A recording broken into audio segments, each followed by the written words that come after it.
chers partenaires et chers étudiants, bonjour.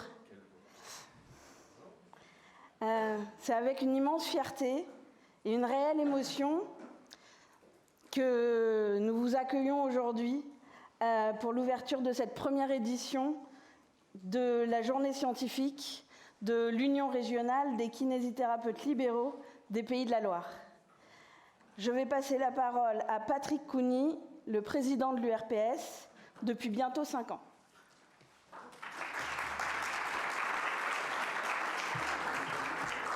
Merci. Alors bonjour à tous et à toutes.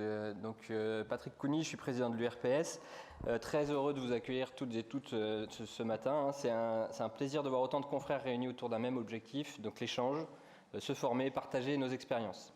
Donc l'URPS, c'est une association de loi 1901 qui comprend 18 élus qui sont élus sur des listes syndicales. On est tous kinés libéraux en exercice. La mission est simple mais essentielle, représenter les kinés ligériens auprès des institutions, donc principalement l'ARS, aussi l'assurance maladie, l'inter-CPTS, éventuellement les CPTS directement parfois, et l'inter-URPS qui représente en fait les 10 professions de santé de la région. Et on a des échanges aussi en inter-URPS kiné avec toutes les URPS kinés de France. Donc nous ne sommes pas une structure administrative mais une équipe de kinés de terrain qui agit pour soutenir la profession au quotidien. Installation, coordination, conditions d'exercice, qualité de vie au travail, numérique en santé, etc. Tout ce qui touche notre pratique au plus concret. Donc dans nos missions, la première des missions, c'est assurer le fonctionnement de l'Union. Nous coordonnons les échanges et les projets régionaux en lien avec les élus pour garantir une représentation efficace sur tous les départements, j'insiste, parce que ce n'est pas comme ça dans toutes les régions, et cohérente de la profession le plus possible sur tout le territoire. On contribue à la mise en œuvre du projet régional de santé, donc on participe à sa déclinaison en fait, on fait des propositions, alors qui sont plus ou moins retenues. Les kinés, on essaie d'être représentés, c'est pas toujours facile. Nous travaillons à ce que la kinésithérapie continue à être reconnue comme un acteur essentiel du parcours de soins. On analyse les besoins de santé et l'offre de soins en kiné, donc on mène régulièrement des enquêtes et on travaille à l'occasion avec l'ORS, l'Observatoire régional de la santé, pour identifier des besoins des patients et des territoires. Les analyses guident nos actions et nos propositions concrètes. On valorise la kiné et on mène des actions en santé, donc on développe des actions de prévention, d'accompagnement des patients pour renforcer le rôle du kiné dans la santé publique. On contribue à l'organisation de l'exercice professionnel et au développement des modes d'exercice coordonnés. Donc on accompagne les kinés dans les projets de CPTS, MSP ou ESP-CLAP pour favoriser la coopération entre professionnels. On accompagne aussi, et c'est un sujet d'actualité, l'accès direct, les soins non programmés par des actions de communication et des événements en présentiel. On met en œuvre le développement professionnel continu, donc on soutient la formation continue, les stages et la diffusion de ressources pédagogiques.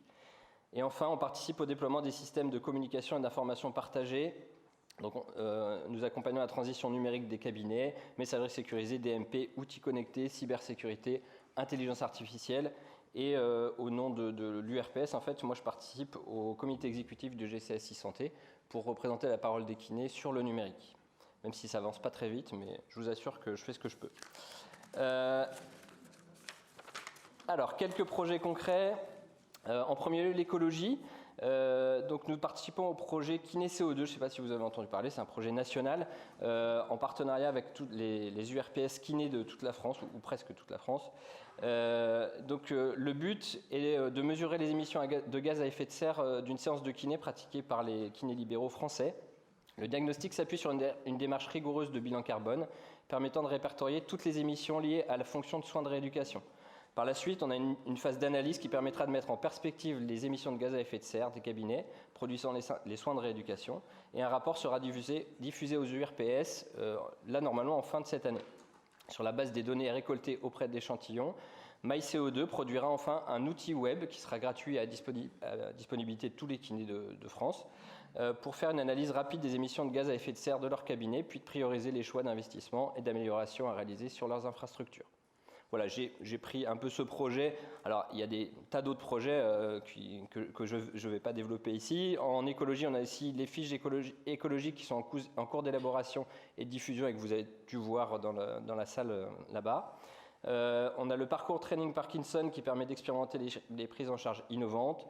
Le sujet de la qualité de vie au travail dont nous allons parler aujourd'hui. Et sur le numérique, on a créé un livret Tous cybervigilants.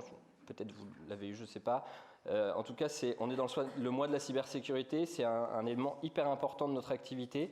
Donc ce livret, il a été fait pour les kinés d'abord et on l'a diffusé à tous les professionnels par l'intermédiaire de l'Inter-URPS. Il y a une version pour tous les professionnels.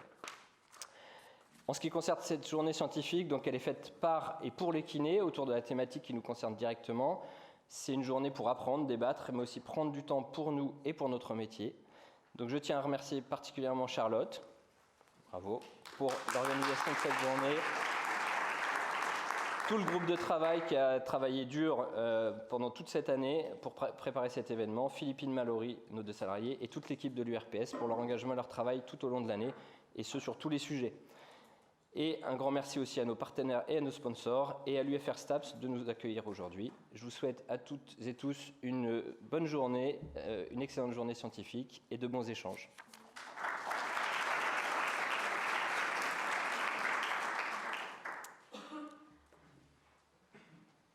Alors, moi je suis contente de vous voir vous aussi, et je vous remercie d'être aussi nombreux aujourd'hui, de voir que vous êtes venus de toute la région et pas uniquement de Loire-Atlantique. C'est un véritable témoignage de votre engagement pour une kinésithérapie fondée sur les données probantes et sur l'innovation. Je souhaite adresser un accueil tout particulier aux étudiants qui sont présents aujourd'hui, parce que vous représentez l'avenir de la profession et votre curiosité et votre enthousiasme, c'est des sources d'inspiration pour les kinés qui sont peut-être un peu plus anciens. Et ces journées, elles n'auraient pas pu avoir lieu sans le soutien de nos partenaires. C'est grâce à votre investissement qu'on a pu faire de cet événement une réalité. Et donc, du coup, je tiens à remercier vraiment, moi aussi, et de vive voix, l'ensemble de nos partenaires financiers d'avoir soutenu ce projet. Ça démontre un attachement, un développement de notre profession. Et merci également à nos associations partenaires, Coquillage et Éco-Kiné, qui sont présents aujourd'hui, qui œuvrent vraiment quotidiennement à la promotion d'une belle kinésithérapie exigeante et bienveillante. Nous avons aussi l'honneur d'accueillir une quinzaine d'intervenants d'une très grande qualité. Et vraiment, oui Thomas, ça te fait rire, mais en attendant, je suis désolée, je vais le redire, je suis vraiment très fière que vous soyez présents aujourd'hui et je vous remercie vraiment d'avoir répondu à cet appel il y a plus d'1 an maintenant. Donc merci d'être là. Je tiens aussi évidemment à remercier tous les élus de l'URPS qui sont là et qu'on peut remercier chaleureusement, qui m'ont suivi, qui se sont levés tôt, qui ont fait des réunions et qui ont répondu aussi. Et donc voilà, donc merci à vous. Et je ne peux pas finir ces remerciements sans remercier Philippine Rochemort et Mallory Lebordet, qui sont nos chargés de mission et avec qui je travaille depuis 1 an sur ce sujet-là de manière vraiment étroite. Et donc, merci beaucoup de m'avoir suivi aussi dans toutes mes demandes de dernière minute. Je suis désolée et je vous remercie d'avoir suivi. Pour moi, cette journée scientifique, elle est bien plus qu'un événement de formation. Elle incarne une vision de la kinésithérapie moderne, scientifique, rigoureuse, humaine, engagée, pour collectivement construire quelque chose qui puisse ressembler à ce à quoi on veut se destiner. Durant ces heures que nous allons partager ensemble, je vous invite vraiment à être curieux, à questionner, à débattre. La science, elle progresse uniquement par le dialogue, elle progresse par les idées, la confrontation en bienveillance. Donc n'hésitez pas à interpeller les intervenants, à tisser des liens avec vos confrères, avec vos consoeurs, à créer un réseau professionnel qui fait la richesse de notre région. Je vous souhaite à tous une très belle journée et je vous laisse accueillir comme il se doit les premiers intervenants de ce matin.